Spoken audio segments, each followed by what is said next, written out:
By the way, I tried to do this live stream and I could not get to fucking work. Wow. Yeah, I tried really, really hard. Are you ready? Alright. Hey guys, this is The Villain's the Man. We're here today with a comic book review over the Secret Wars tie-in book, The Infinity Gauntlet. This is Justin Von Doom, this is Hero Man, and I'm Evan the Great. And go ahead and lead us off. The overview of Infinity Gauntlet is it has to do with the Annihilation Wave. When it hit Earth, it's about a small family that's stuck there after the Annihilation Wave is pretty much post-apocalyptic on Earth. This family, they're waiting on their mom, they're trying to survive.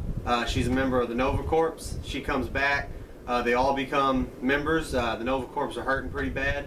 And then it introduces Thanos. Of course, he's trying to put together his Infinity Gauntlet, and they start bumping heads. You find out Thanos is actually time hopping because he keeps failing at putting the gauntlet back together because of this family, and they're so strong, they got so much will.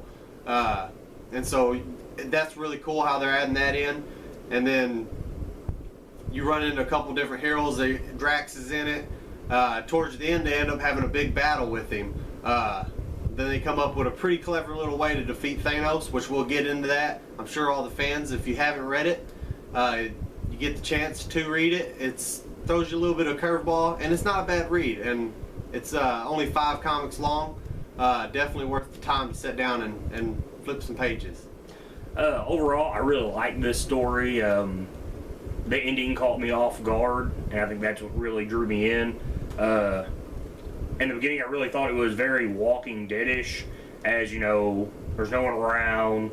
It's just a family, for one, that's constantly seems like they're arguing with each other every now and then, whether it's over their mom being gone, no food, and you know, and then just basically running from the Annihilation Wave. I mean, it's almost the same thing. They're keeping quiet, you know, and then once the bugs show up, all hell breaks loose, and they're in a run for their lives. And then with that mix, you add in Thanos, and every time you add in Thanos, the book gets good. Yeah. And I really like how they took a part from Thanos' past with the time jumping. He's done that before when he's had the time gem after the original Infinity Gauntlet. And on a note, by what I can tell, this Thanos is not the Thanos from the Life Raft in the main Secret Wars book. But until I read further, I should say, by my knowledge, it's not him at all. Yeah, I also enjoyed the book thoroughly. I really like definitely when Thanos gets involved, because Thanos he's a big powerful character, but to me he's also a character who always uses people as his own resources, and he does that in this book. You know, he goes back in time and he finds the ones, and then he kind of molds them into what he wants to achieve what he wants at the end. And it don't go well for him at the end of the book, but everything in the middle is really good. You know, he basically is trying to get the Infinity Gauntlet back, and I like anything with Infinity Gauntlet in it. What about you? Oh, I liked it. I felt it was a little rushed. I felt like all the books we'll cover today were a little rushed. This one, it has a good story. I agree with Von Doom. It was very Walking Dead-ish, or just post-apocalyptic. I thought they did a good job doing that, and then they tied Thanos into that, and they even gave him that look. I really liked his look. He had the tattered up cape and the ribbons wrapped around his hands and stuff. He didn't appear to be that almighty, powerful Thanos that you see a lot. He fit in a little bit more. He was able to gain the trust of the family and use them like Evan the Great said. He used them to his own will, but that's the only way he could really beat them, because he's tried and failed so many times. I really enjoyed that about the book. But the ending, once again, I liked the battle, I liked the fight, I like how they ended it. I felt like there was too many questions to be answered that me and Evan the Great talked about. A little too many questions. I felt like it was a little rushed, but it's worth reading, especially only being 5 issues long. You can sit down and read them all in a day if you've got them. It's worth reading. I suggest it. You get a chance, pick it up. Now, the greatest thing to me about this book is the dog. For one, he's got a really awesome name, Zigzag. And they're sitting there, their mom shows back up, and basically she's got a Nova Star for everybody. And, so her idea is like, well, I'm going to bring my family to an Overcorp and protect them while they also protect themselves. And so their little girl, being a child, is automatically worried about their dog. And she's like, well, what about Zigzag? I don't think it'll work for Zigzag. Next thing you know, she puts it to Zigzag, says, he's a member of the Nova Corps. And I thought, wow, that's awesome. You have a Nova Corps dog. And then what gets even better is like, oh, well, she's like, well, I want to learn to fly. The oldest one is, and they're like, and then her mom kind of explains, like, oh, think about, a rope, I think is what she says, pulling yourself through the air. Well, what about Zigzag? And then Zigzag takes off. What I kept waiting for is a Nova Corps. Basically, they're Marvel's Green Lantern Corps. And just like within both groups, the Nova Prime itself that is in the helmet allows there to be no language barrier. So like if you're speaking Spanish and I don't know Spanish, you don't know English, we understand each other. But they never understand the dog. And that's what I kept waiting for. I kept waiting for the dog to talk, and I was very upset that he didn't talk at all. That's kind of funny. Well, I mean, it makes a lot of sense. I mean, it does. Why not? And then I thought, because if you ever read any of the Nova stuff that gets deep into the Nova Corps that takes place after the first Annihilation Wave, you meet all these different races, and every one of them obviously can't speak English. And then Richard Rider can't speak all these languages. It's because of the helmet. The helmets let him, talk. And I thought that was strange that, well, I mean, neither one of them talk. And one thing, and on that subject, why couldn't I understand Groot? If that was the case, like he would say, even when he explained when he tries to say "I am Groot," and it's Root, and she's like, "Did you just say I am Groot?" I thought they were going to get away from that, and they didn't. But why could they not understand what he was saying? Not going to understand like when they meet up with Star-Lord and Gamora, why they couldn't understand what he was saying. But why couldn't they not understand what he was saying? I mean, would he be reading everything that they were saying? Like if it does translate language, like they're like, hey, would you like a cup of coffee? But all Groot hears from them is I am Groot. And he knows what they're saying. And he knows what they're saying, which, I mean, it's almost like the Star Wars thing. Like everybody almost speaks every language. But I was really upset that the dog did not get to talk. And I know that's goofy as hell. But I was very upset about it. Because to me, he's the most kick-ass guy in the book. Like they're flying around and like they're getting a combat training. They're like, what about Zigzag? You look over at Zigzag, grabs one of the bugs by the head. This thing is huge compared to him. And literally just rips it off. And they're like, oh, Zigzag's fine. That was my favorite part. I like how he kept the animal instinct. Yeah. Like, I don't know what to do in a fight, but Zigzag, on the other hand, he knows what to do. Yeah. And they look over there, and he just like jumps on a bug's head, goes for its neck, and just rips his head off and throws it. I'm just like, yeah. It was violent, and that part I thought was really good. I agree with you though. I thought Zigzag was a good character. Yeah, move over, Crypto. Yeah. We're the new sheriff in town. Yeah, definitely being a dog lover over there. Let's see it. Or cat lover, actually. But another part I liked is where we have the Thanos in the main story, and then you have the Thanos from the future. He comes back, and then he winds up killing the one from the future. That was kind of cool to show that there is more than one Thanos, just like there is more than one other character in this universe. And this one to be that powerful killed the other one. And the part I didn't really care for at the end, after talking to Justin Von Doom, it kind of made more sense to me. And then talking to Hero Man even made me wonder, is the Death Stone, what are they going to call it? The Death Gem? Is the Death Gem at the end. Yeah. Is it going to be still there, active, or did she just manipulate it at that time and then get rid of it?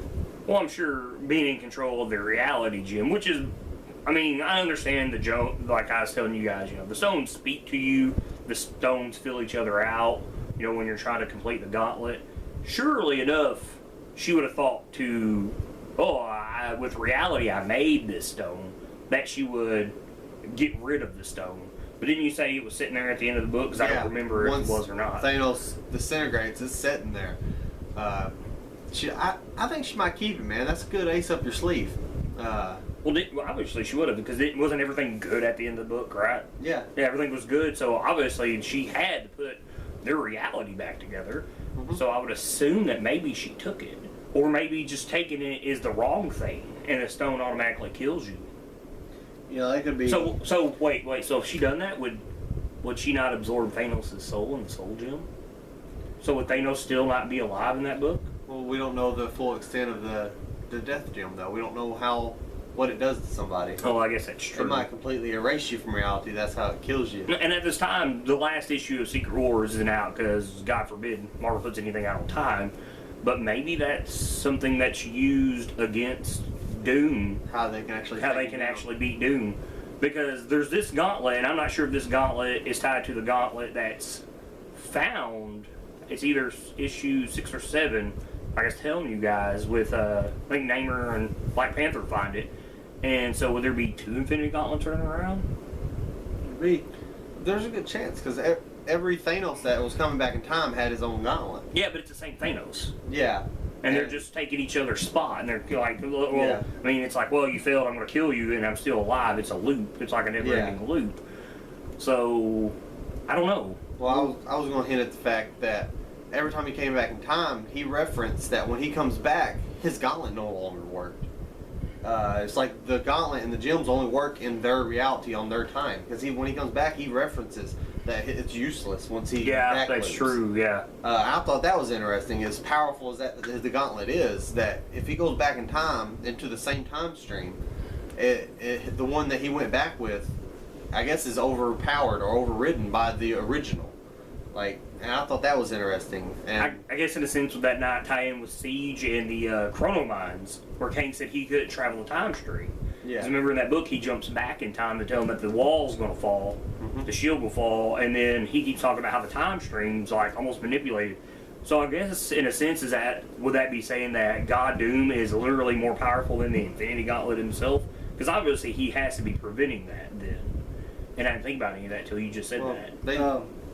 I got a question I got to add to all that. The soul gem itself, whenever she kills Thanos, whenever you kill people, does the soul go into the soul gem? I think you can manipulate it so it does, because I know it controls the soul. It's just like when she was fighting Adam Warlock, which was Magus. Yeah. Like, he was pulling her soul to the gem. So you should be able to, but it's almost a do you want it to type thing. I was just wondering if I'm going to call it the Prime Thanos, the one from in the Cabal, who I think's, the 616 Thanos, if he has some way figured out how to kind of know that there's other Thanoses, and he's maybe manipulated this to have this girl carry this after this to a certain point to where he can get his hands on it, and since his soul's already in there, maybe it don't affect him the same way, and then instead of, like you said, back travel and it don't have no power, he can just get one that's already powerful enough and it's been here the whole time. It's possible, because then even going back to Siege, when he talks to Ben Grimm, he talks and even tells Abigail Brand that he's manipulated everybody in the Deadlands to do what they're doing now. So it's quite possible. Because he hates Doom, and because he probably wants. Oh yeah, because he wants that. For one, he wants that power, and looks like he says, that's what's great about. Oh man, I'm jumping in Siege, but never mind. That's for another time. But just Thanos itself, this book is great. How he's he hates the fact that the only way to do this is to gain their trust, and he hates the ooey gooey mushy family shit. And it's funny because he hates it, and he knows he's got to do it. And Evan the Great had said, pawns. That's what he does, and he makes them pawns. The only thing in the book that I don't believe it needed to be in there was Star-Lord, Gamora, and Groot. I feel they're good characters. You can put them in any kind of book like this, but I don't think they was needed. That's more of a, hey, these guys are in movies. Yeah, I think it's trying to sell the book a little more. But some of the scenes in it, I'm like, I didn't really need them there. But that's the only bad thing I felt about the book. Once everything got cleared up when we were talking. Yeah, needless characters. Yeah, I understand that. But I mean, in all these times that I've read, there's always needless characters. I mean, but like we were talking about Kane a while ago, I was waiting for Kane to show up. He shows up in Siege because I hadn't seen him in anything yet. It's like Groot, really. Have you seen? I haven't read anything so far that I could think that Groot was in it.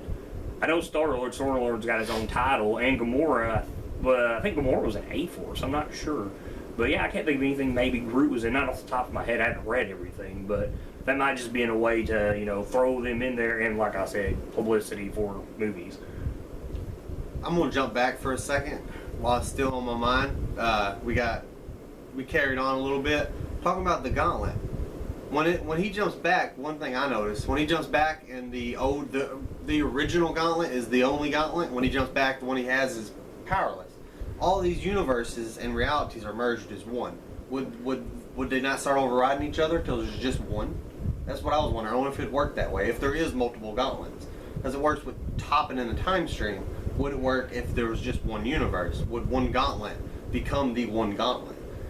I mean, because if that's the case, things do get interesting. Because the gauntlet you see in this book is the gauntlet, and now that little NovaCorp family has it. Well, no, it's like I said, Doctor Strange had a gauntlet put up. Yeah. But I don't know, because I think Doom holds every Battleworld zone together as it's almost its own pocket universe, because they can't cross over, and there's a reason for that. And yeah. I think it's because he doesn't want you. I think he fears, and I think it kind of plays out in some of the books, like Special Old Man Logan, that people begin to realize that there's something wrong. And I mean, you might be right; it might be like that, but I think the problem is everything is so spaced out through all this, it's hard to tell sometimes what is what. Especially when it comes to something like the Infinity Gauntlet, something that's uber powerful, and then you've already got Doom, who I would assume right now is more powerful than the Infinity Gauntlet himself.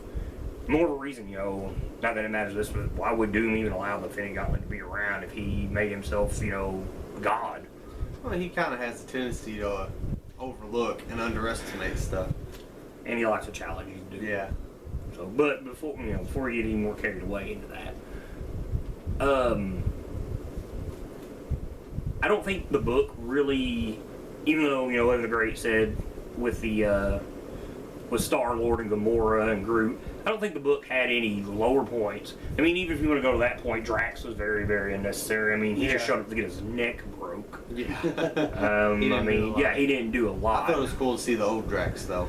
Yeah, they toned him down. He wasn't all muscular like he used to be. Yeah. I mean, the outfit and stuff, he's not the tatted up, shirt off. Yeah. The one like from the movie. This was the more older one. I thought that was cool. But that was my favorite part of the book, which I didn't get to touch on, is when they do go fight Adam Warlock or Magus. Magus. When they go fight him, I really enjoyed how he had one gem, and he was so good with it, he was beating her.